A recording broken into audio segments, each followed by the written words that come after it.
Hello and welcome to Secure the Continent with me, Gbenga Aborowa. This is the program where we bring you all the latest analysis on security situations on the continent. But before we start with today's show, let me bring you the latest security headlines. ECOWAS blames foreign interest for rising coups. Gunmen attack tomato processing plant in Nigeria and kill 4 policemen. Senegal begins military operations against Casaman's secessionists. And Chad surrenders Central Africa former head of the anti-Balaka militia, Eli Mokam, to the International Criminal Court. Stay with Secure the Continent. I will be right back.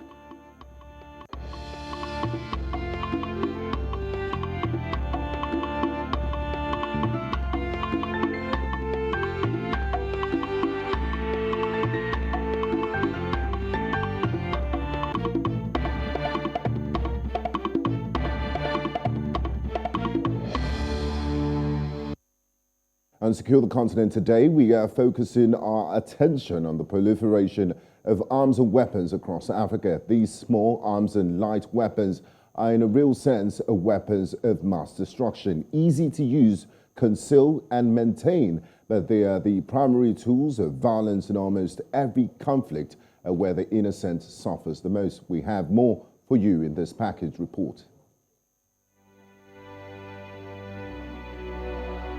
Small arms and light weapons cause massive devastation across Africa.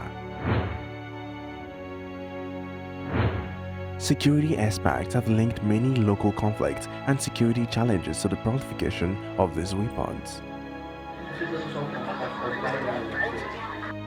There are more than 600 million small arms and light weapons in the world, and 100 million of these are believed to be spread across Africa.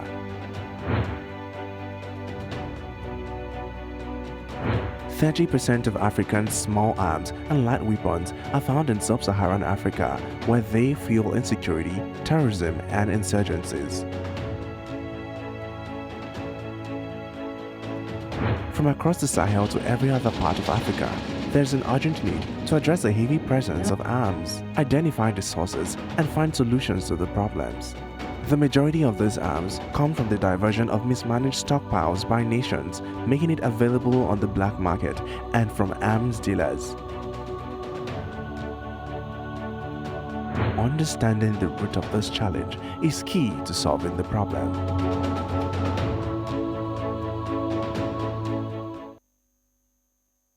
Now, joining me on Secure the Continent today to discuss the proliferation of small, light and arms weapons on the continent of Africa is Dennis Amachree. He is the former Director of Department of Security Services, DSS, and a security consultant in Nigeria.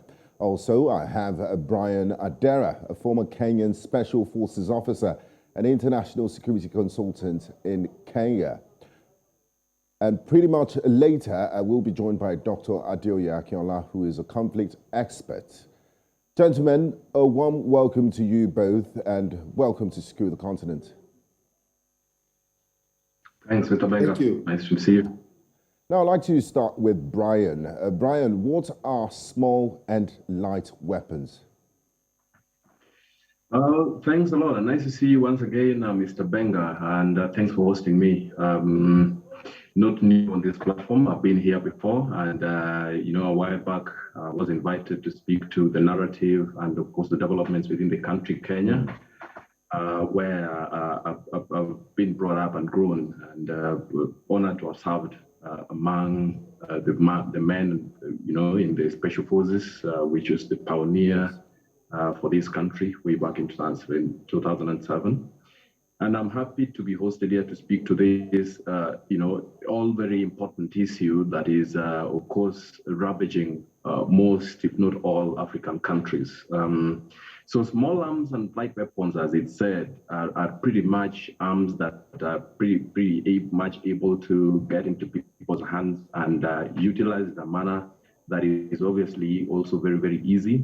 And that manner we are talking about arms that are pretty much, you're able to lay your hands on, conceal, use, purchased for that matter, and in some cases also improvised. So, you're talking ranging from pistols to small, weapon systems, rifles or machine guns for that matter, that individuals are able to lay their hands on. And in most cases, and that's the reason as to why we're actually here to speak to this issue, is that the whole sum total of that possibility of individuals, and in this case, people who are not supposed to have their hands on those weapon systems, have them and use them for motives other than the well-intentioned motives for people who should be having guns in their hands. And so the proliferation of small arms and light weapons. Thank you, Byron. Now, Dennis, the wave of arms proliferation across the continent has resulted in the deaths of hundreds of thousands of people. What factors are responsible for this continued proliferation? Thank you very much for today. We looked at this situation and you find out that the consequences of not controlling arms, have overwhelmed even countries whereby non-state actors having these arms and then, of course, using them illegally. And a lot of people die, because of that. And then, of course, a lot more are displaced. So you have all the IDPs, people who are in refugee camps in their country or outside their countries. In Nigeria alone, we have about more than 3 million IDPs, people that have been displaced. So these are the consequences of having small arms available in non-state actors, in the arms of non-state actors.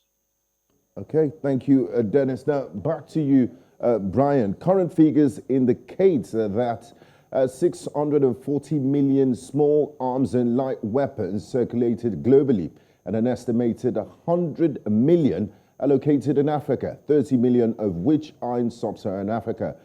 Former Nigerian President General Abdulsalami Abubakar stated in a recent speech that Nigeria has over 6 million small arms in circulation, backed by 2020 SBM intelligence report. What is attracting all the small arms to Africa and West Africa, which sees quite a lot of them?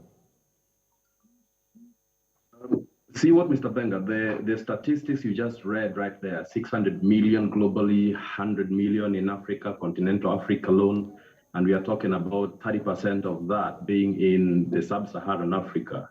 It's shocking if Nigeria alone has 3 million, small arms and light weapons in the hands of the non-state actors or the wrong guys, for that matter.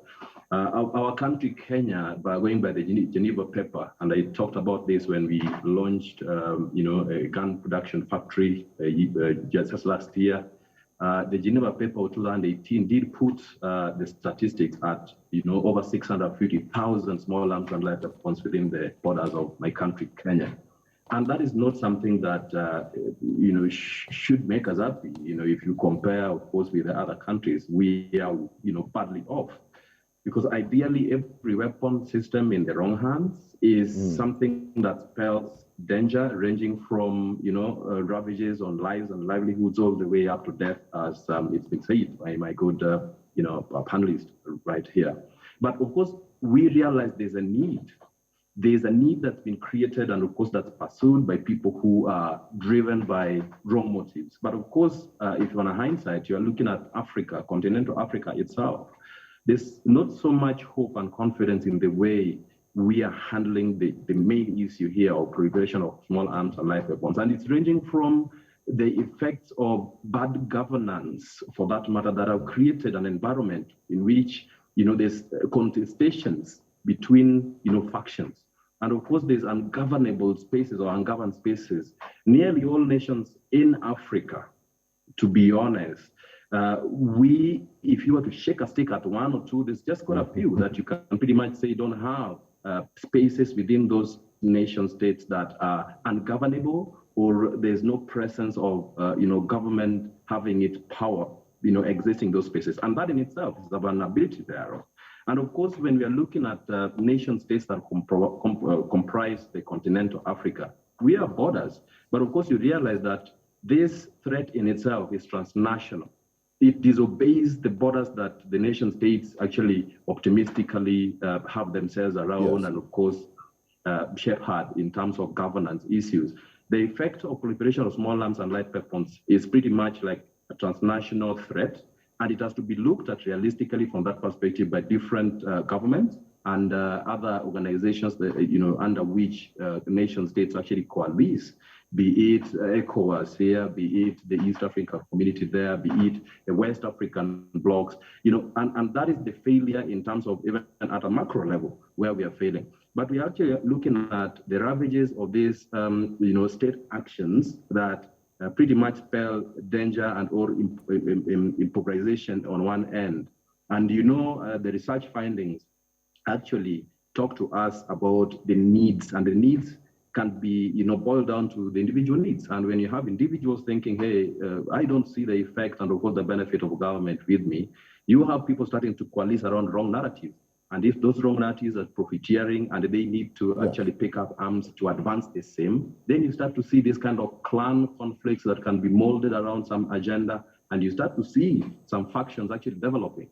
And guns are cheap to access, and that's another problem right there. So the nation states have got to actually look beyond the borders in which they actually, It has to be a concerted effort of different countries. It has to be concerted efforts that the nation states are going to pursue very vigorously without suspicion, between each other. And of course, I know, for instance, there's the arms race, which of course is another subject to discuss, those kind of tables. Okay, thank you, Brian. I would like to bring in Dennis here. Dennis, you were former director of Nigeria's Secret Service, the Department of State Services, and you will be, I'm sure you have first-hand knowledge of the effects of this proliferation on small and light weapons on peace and security in Africa. What are some of the implications of having countries awash with these small and light weapons? Well, you know that there had not been any concerted efforts among countries in controlling small arms and light weapons. I know that ECOWAS had been attempting to, control it, but you see, you cannot control things like this without solving the root causes of why small arms and light weapons are proliferating. Because look at West Africa, for instance. We have most of the coups that have happened in the country were basically by the military. And of course, people were agitated because of poverty, hunger, unemployment, and stuff like that.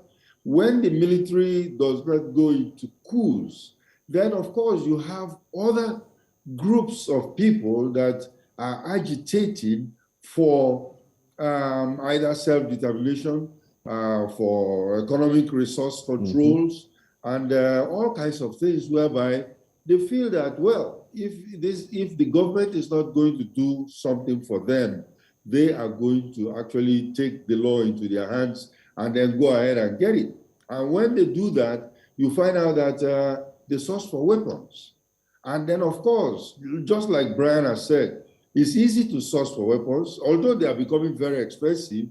And then, of course, you have to also look at situations where these proliferations are being not just by any person going to the market and picking up one, because they are very expensive. AK-47 is about 500,000 naira, and when you think of 500,000 naira, maybe you're thinking of some 100 or 150,000, $1,000 or $150,000. $1,000 or something like that. So you find out that these things are very expensive. And because they're expensive, you start to wonder whether those people that are carrying these arms are the same people that are buying them. That means there are people behind it, people are supporting them, and of course, for a different agenda from the government. So what are the effects? What kind of danger do these small and light weapons, unregulated, present to populations? Hello, Dennis, are you there? I believe we have some technical issues with Dennis. Now I'd like to come to you, Brian. Still talking about small arms and light weapons and its proliferation. Now let's talk about Brian, let's talk about those who produce these weapons.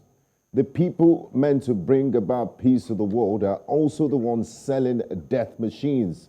What do you make of the fact that 5 of the permanent members of the Security Council are responsible for about 70% of the global arms trade? That's somewhat perverse and worrying, isn't it? Do you agree with that? I lost you right there. I don't know if that's my question. Or, it's for you, Brian. I'll get back to Dennis after this. Yeah, Brian, my question is, the people meant to bring peace to the world are also the ones selling death machines. What do you make of the fact that 5 permanent members of the United Nations Security Council are responsible for about 70% of the global arms trade? That's somewhat worrying. Absolutely, yes. I mean, you cannot have a hyena around the table when you're discussing, issues about, meat in the jungle. And so that right there is a conflict. And you have the arms dealers and the nations, as you just mentioned, that are pretty much at the center of the arms sales across the globe, are pretty much happy. The global economics are defined by the extension of that economic element of national power, or with respect to those nations' approaches and their foreign policies, for that matter. And the problem that they dump elsewhere is, in some cases, or in most cases, I've got to be honest with you, none of their problems. I mean, the end user can as well, go to the doldrums in terms of what conflicts are playing out in Africa. And we've seen the UN. I mean, the problem that's happening in the Sahel region, we just did see the UN coming up just later on in time to pretty much, show its face. And that's the problem that we have with regards to the lack of representation, or really so much of a joke in terms of representation of Africa at the universe of the globe. And so the problem of proliferation of small arms is not going to be an interest to them, as long as this money that's rolling into the bank or into their pockets, the big players are not going to be as worried, unless, of course, it's something that's going to be directly affecting their interest. And something like that is going to be something that's far much, large in scale, in terms of what's going to be shaking them the wrong way. And so Africa's got to fix its own problems by itself. And largely, it's questions of leadership at the top. Governance is a big problem if you ever look at the way African countries are about to run the affairs of their own nations. And it's their own undoing. In most cases, we talk about coups, and coups ensure that the people that actually come to power that by those means that are in themselves a legitimate arms, contestations that are, armed in nature. And so they're not going to be the people that are going to be accountable, at the end of the day, as to what weapon systems are actually in the hands of the right people, and or if the wrong people themselves are prop them up in positions of power, and they don't find their way in the runnings of the affairs of the government. These people are not going to be accounted for. And so coups and counter coups have happened in several nation states in Africa, without mentioning names, and that's right there is a problem. And they say at the global arena that, in this day and age, no problem and no, mistake that you make is personal and private anymore. They are both very public, in the way they play out.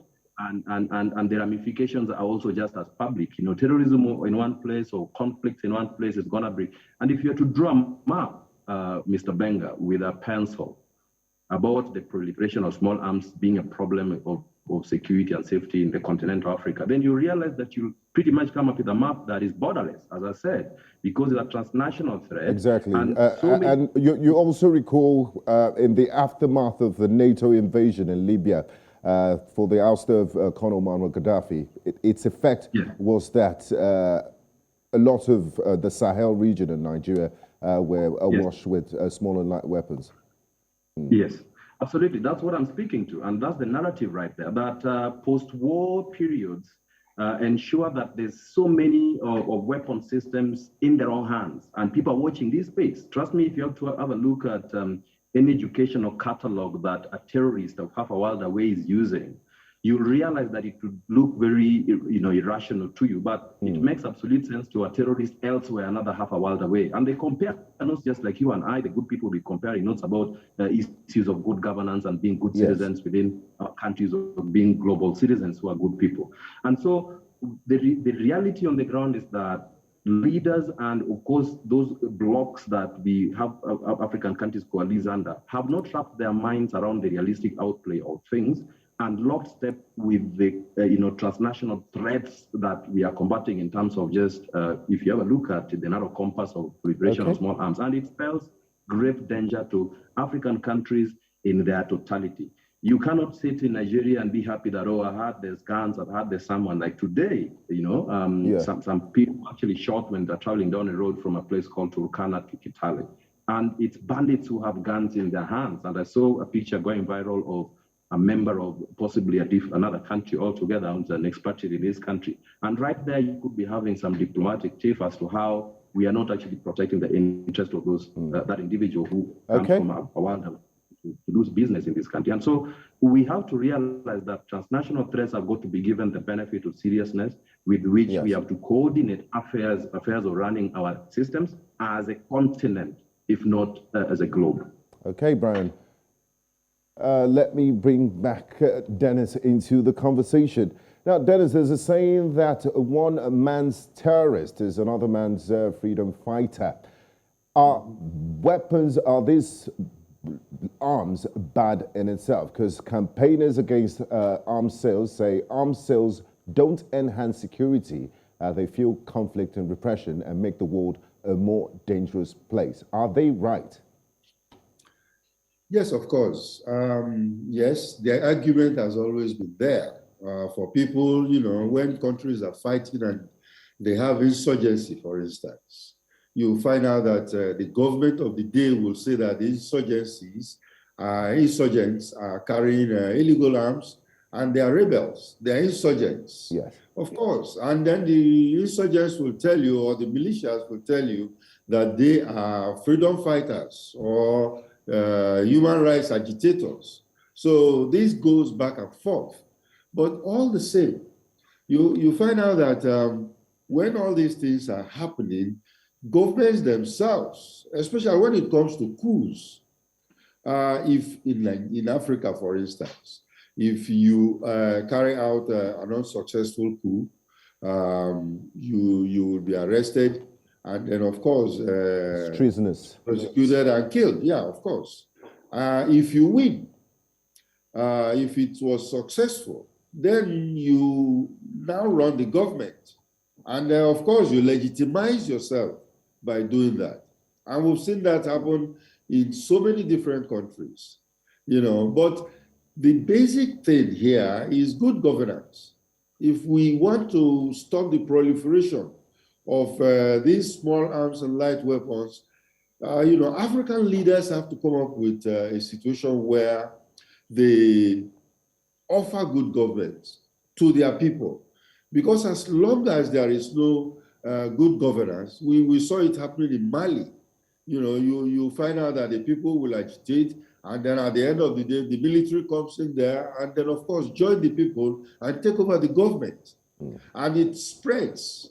If you look at the trending from the 1960s, there's a contagion effect.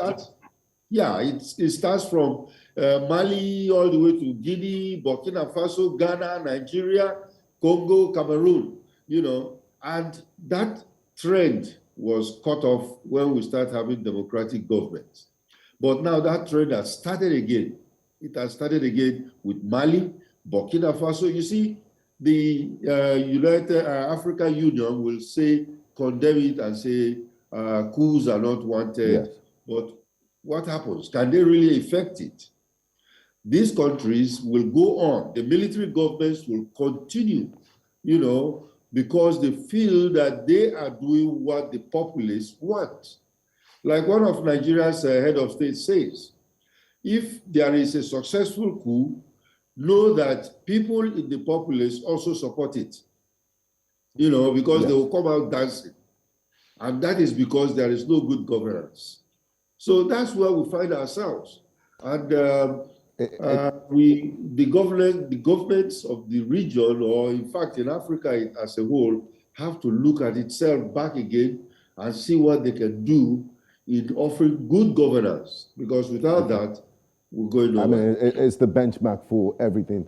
Thank you very much. Dennis, it's still good governance. Once the good governance is there, those conditions for illicit arms and armed struggles will be reduced to the barest minimum. Now, talking about what countries and governments are doing to stop this proliferation in small lighter weapons, Byron, the African Union has showed a renewed urgency in addressing illicit arms flows, especially through its master roadmap to silencing the guns, which gives clear directives and timelines to member states to implement these objectives.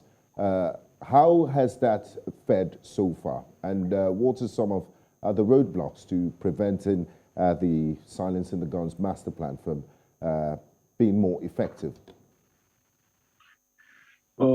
Fine. As it's been said by my good panelist friend, a few minutes ago, the AU has not shown that it has teeth to bite and fangs to sting. I was here on this platform when we talked about the AU pussyfooting around the issues that they need to actually pronounce themselves very strongly on. And this goes a long way to embolden, nation states to pretty much go on with their businesses as usual. So it's business as usual. Much as we're talking about the responsibility of the AU and the way it has mismanaged, on the altar of its mandate to control and to rein in errant nations. We just spoke to the narrative about coups and counter coups. And, a faction that comes out strongly and of course overthrows the government finds legitimacy from its people, one, and then two, the AU gets to accept, in quotes, that they actually do run their business as usual. So that is one roadblock right there.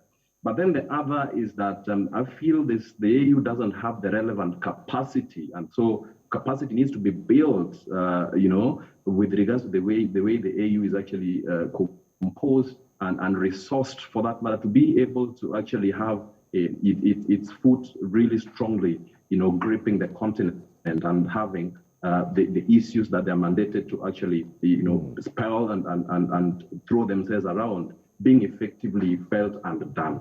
If that is not done, then, countries are left to their own schemes. And we've seen this in the Sahel region. We've seen the level of lack of control with, with regards to other nations. We just had the conflict between Ethiopia, and the armed conflict that's been going on in Ethiopia for quite a long time before the AU actually did come out strongly to actually say something that's meaningful. So there's quite a lot to actually shake a stick at. But over and above that, the responsibility of nation states cannot be, dismissed. And that's why I think pretty much, and I'm pretty certain about this, that pretty much governance is an issue of nation states that are, painstakingly gained independence for self-governance. And so the responsibility is hugely on the shoulders of the government that be to actually contain issues that are relevant to affect the lives and livelihoods of the people that they're actually leading.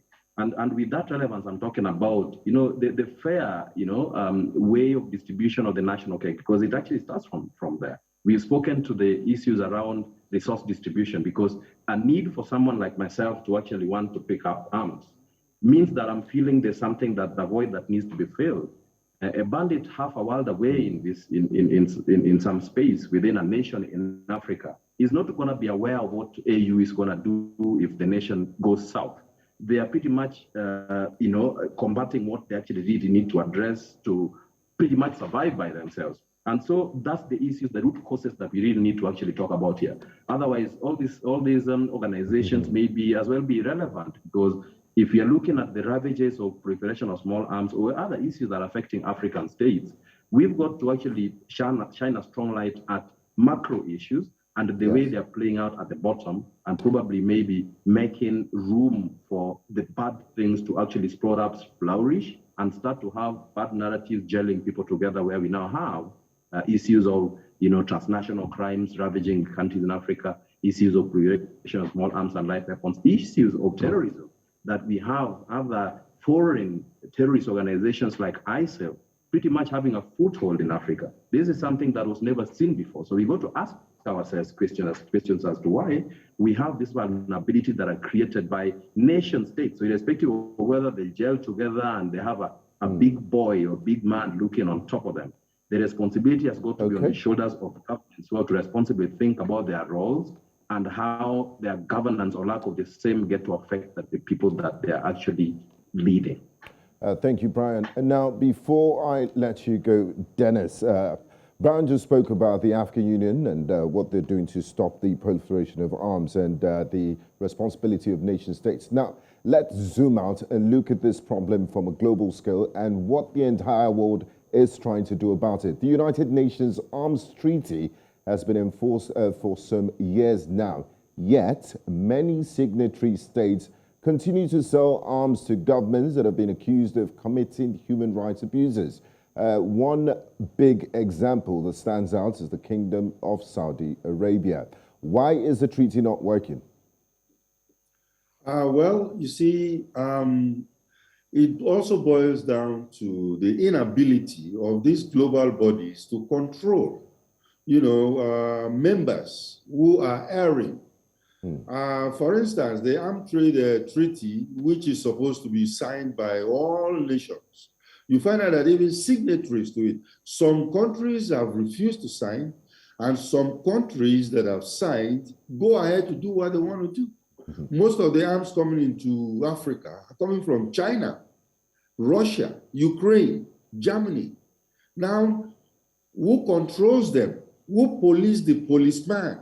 You see what is going on in Ukraine right now, and what is the United Nations going to do? Even NATO is caught in a bind on what exactly they want to do. And then, of course, when it goes back to United Nations, it's a big problem. So is somebody going to veto? Is somebody feeling that they are too strong? And of course, when the big boys are the ones that are interested or who are selling these arms, it means an economic gain for them. So as far as they are concerned, it doesn't mean anything to them. They will continue to sell these arms, to Africa. And then, of course, in East Africa or South Africa and West Africa, of course, because they will sell to the Mediterranean countries, and the Mediterranean countries will sell it all the way down to the Sahel region, and it proliferates right in the region. So I don't think the big unions, global unions, have anything to do. I don't think they can so really. These treaties are probably not. They're just treaties on paper, and I guess it depends on who is coming to the club. Okay. Yeah. Thank you very much, Dennis. We'd like to go on a quick break now, and when we come back, we'll be preparing solutions. I'd like to say a very big thank you to Brian Adera, former Kenya's Special Forces Officer and international security consultant, for your insights. And when we come back on the second half, Dennis Amachree will still be here, and we'll be joined by Dr. Adeoye Akinola, who is a conflict expert. Do stay with us and secure the continent. We'll be right back.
If you're just joining us on Secure the Continent today, we have been discussing the proliferation of arms which has, across the region, directly resulted in conflicts, transnational criminal violence, non-state terrorist campaigns, and various humanitarian violations, including rape, torture, and kidnapping. Now, joining us in the second half is Adeoye Akinola, a conflict expert and head of research and teaching at the Institute for Pan-African Thought and Conversation at the University of Johannesburg in South Africa. Welcome to the program, Adeoye. Thank you so much, and thank you for having me on the program.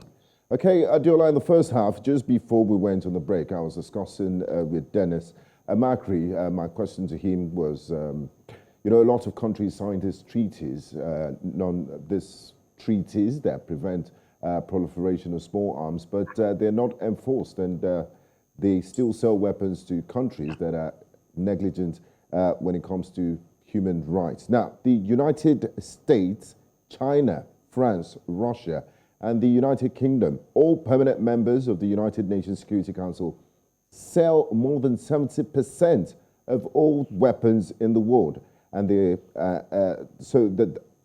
are members of the United Nations Security Council, which is the body charged with maintaining international peace and security. So my question to you is, with thousands killed every day, is it possible for governments to control powerful companies that dominate the global weapons market? That's an interesting question, and it's one of the issues that have confronted policymakers across the globe, particularly from conflict zones like Africa, and even when you look at the Sahel, for instance, which now has one of the highest rates of conflict in the world. It is extremely, I want to stress the fact to say it is extremely almost impossible for countries, especially the weaker countries, to stop this powerful MNC from manufacturing weapons. If you recall, in 2015, there was a UN resolution, Small Arms Resolution 2220, that tried to actually debate on this. And it was particularly interesting because out of the 15 members of the UN Security Council, 9 voted in support of the continuation of countries to sell arms, while only 6 abstained. I think all the 3 African countries, Angola, Chad, and Nigeria, abstained from voting, but China, Russia, and Venezuela also abstained from voting, but the all other countries voted in support. Those countries are powerful, and they made a lot of money from manufacturing weapons. I don't see them giving that up easily. Okay, thank you, Adeoye. Now, Dennis, the illicit arms market involves various actors, from the manufacturer to the end user. And we do understand, a lot of countries in Africa do not allow citizens to carry weapons or own weapons, unlike what is obtained in the United States. So where are these weapons coming from, and what can be done to disrupt this illicit brokers along the supply chain? Okay, thank you very much for that question. You find out that, like your charts showed, most of the weapons, especially the ones coming to Africa, are mainly from Russia, the Ukraine, Germany, and France. And then, of course, their major trade partners are the Mediterranean countries of Morocco, Algeria, Libya, even Egypt. And then from there, of course, we know what happened in Libya when Gaddafi was overthrown. And then, of course, it now comes all the way down into the Sahel to all the West African countries. Now, that is one side of it. We also have the other arms coming in from the sea, like importations from Turkey.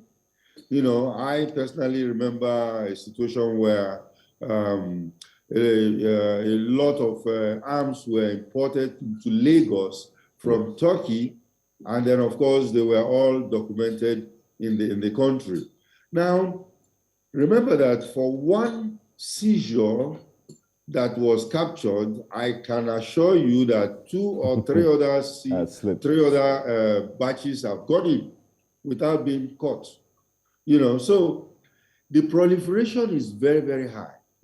And they are in there, and they are not being documented, because even the ones that have been captured by government, sometimes in the stockpiles are being sold out.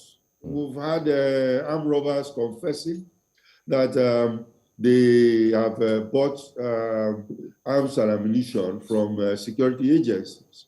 So these are illegally, of course. These are the situations that we find ourselves. Okay, thank you very much, Dennis. Now, back to you, Adeoye. Just to buttress what Dennis said now, Nigerian soldiers were arrested in February 2016 for illegally selling arms to Boko Haram members, while Ethiopian and Ugandan soldiers serving with the African Union mission in Somalia, ACISMP, were accused of selling weapons from their stockpiles to traders in Somalia's illicit arms market. What is responsible for arms diversion from state stockpiles to those by those saddled with the responsibility to protect them? Why do we hear this sort of things? Thank you so much. Let me recall an incident in Mozambique during the UN-led DDD, disarmament, demobilization, and reintegration. During the disarmament exercise, what we realized was that instead of the facilitator of the exercise to find a way to destroy the arms that were being collected from ex-combatants, what happened was that they were putting it in the storage facilities. And before you know it, those weapons, more than about 190,000, find their way back on the street. So most of the time, the question is not just about the military personnel selling, it is about the leaders themselves. In case, let's look at Nigeria, for example, and let's say there's an amnesty declared in northern Nigeria and Boko Haram members are submitting their arms and ammunition.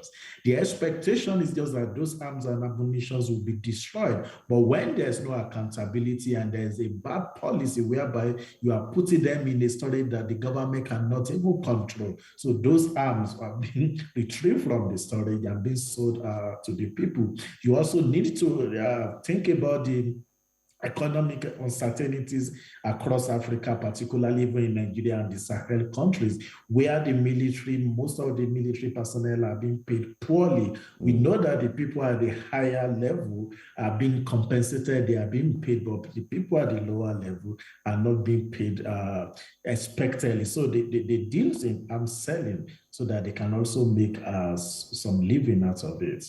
Quite a complex situation there, Adeoye. But before I go to Dennis, what is the global best practice in mopping up, the small arms from circulation? We did, while you were talking, a video was playing in the background showing these weapons destroyed. And you mentioned the incident in Mozambique where this arms that were mopped up were kept in storage, but they found their way back into circulation. Is it advisable to destroy, because these weapons are expensive and they could be given to security agencies to help in performing the duties? What's the recommended practice? This is a complex situation, and people address it from different perspectives and standpoints. There are many people that believe that if there are no weapons, or if there are no transfer of weapons, there will have been less crime, on the streets. The more weapons we have, the more, particularly the small arms which people can easily carry, the less of it we have, the better, or the more sane the world will be. And the debate has also been ongoing in the United States, where people are advocating for the government to ban the easy access, to small arms. So for me, it is so difficult for the government, because we also know that the state security agency will need to also use these weapons. And you can never tell, many of them are not too trustworthy. They rent it out, some they sell, some they recover. I also remember a case in Somalia when I was in Mogadishu. The United States allegedly got an intelligence report against some Al-Shabaab group. They move in and not arrest them, they shoot at them, kill. And what did they do with the loads of weapons they had? They left the weapons and they walked away. And we had about 2 trucks of weapons left for anyone, any interested party to pick on the street. So sometimes even the security agency has to be mindful of how they manage guns or small weapons that are recovered. But I tell you, the companies manufacturing those weapons will not easily let go because, like I said, they are making a lot of money out of it. And 80% of the casualties are usually women and children, which is extremely unfortunate. Quite unfortunate indeed, Adeoye. I would like Dennis to respond to the same question. As a former director at the Department of State Security, would you advise these weapons that are mopped up to go back into circulation, or should they be destroyed? We have plenty paramilitary and security agencies that could use some of those weapons, and they're not particularly cheap. Yes, I think I'm for destroying those weapons. Because when you look at those weapons, some of them are not very modern, although they are, light weapons that have been old, and you see kashabulas and all kinds of weapons. Well, the AK-47s, I think, can be processed properly. And then because they are still in use by many security forces, and they are very expensive. Like I said earlier, 400 to 500,000 naira, for one. So those can be processed and then, of course, reissued. But again, the major problem with that is, how do we record them? The data of keeping them is not very proper. There's no painstaking digital recording of these very weapons. And that's why they disappear. Even the Inspector General of Police of Nigeria the other day got a report from a committee that is set out to look at all the armories, and then they discovered that thousands and thousands of weapons are missing from those armories. So how do you go about recording, documenting them so that they don't disappear? And then it is very, very possible, like the other commentator has said here, that those people that are in charge of armories will they don't have enough money. Either they are renting them to armed robbers, or they are selling them outrightly to make money for themselves. So this is a problem right there. And remember, we are talking of small arms and light weapons. There is also the importation of explosives, which are basically used by the oil and gas industry. And these ones are also, they are either used for blasting or in the mining industries, or for in the drilling industry. So all these are also to be documented properly and known who is importing them, how they are being stored, how are they being transported across the country. Because if we don't, I remember in the Niger Delta, when we were having the Niger Delta issues, some of these explosives were missing. And they were missing, and then before you know it, they've used it to blow up a pipeline. So these are all areas that are not being attended to properly. And I will urge the security agencies to start looking at that area whereby they could control it. You want to either ask people to return their arms for money, or you want to seize it, and then, of course, whichever one that you have in your domain should be destroyed. Yes. Should be destroyed, because we know the proliferation is being sourced by these arms that are either captured or are in storage. Okay. Thank you very much, Dennis. Now, Adeoye, quickly, just before we wrap things up, what would be your solution to curtailing the problem of small and light weapons on the continent? What quick fixes are needed? What do we need to do? In 30 seconds, if you may, please. I think what I would recommend is this option we call a buyback approach. For instance, if they sell AK-47, maybe 300,000 in the open market or in the black market, and you know people are disposed to selling them, then the government could offer more, maybe offer something like 400,000 if you return your weapon. That's one way. And once such weapons are returned, it is extremely important that they be destroyed. The more you have weapons around, the more the vulnerability and the temptation for the weapon to get on the streets. Thank you. Okay, and Dennis, what quick fixes, what do we need to do to address this issue? I think I would like to go to the root causes of why these things are proliferating and why we have conflicts. We have conflicts because the social contract that many governments have with the people is not being honored by those governments. So the best thing is to address these root causes: poverty, unemployment, because it is an unemployed graduate that will start thinking of using AK-47 and plan properly on how to rob a bank. You know, so it is very, very important that we address these root causes and then, of course, give good governance to the people, and I think we'll have a headway. Gentlemen, I'd like to say a very big thank you for sharing your insights on this subject. Thank you, Dennis, Amachree, and Adeoye Akinola. Thank you very much. Admittedly, the problem is incredibly complex, and policies to control and regulate these weapons will Admittedly, the problem is incredibly complex, and policies to control and regulate these weapons will not come easily.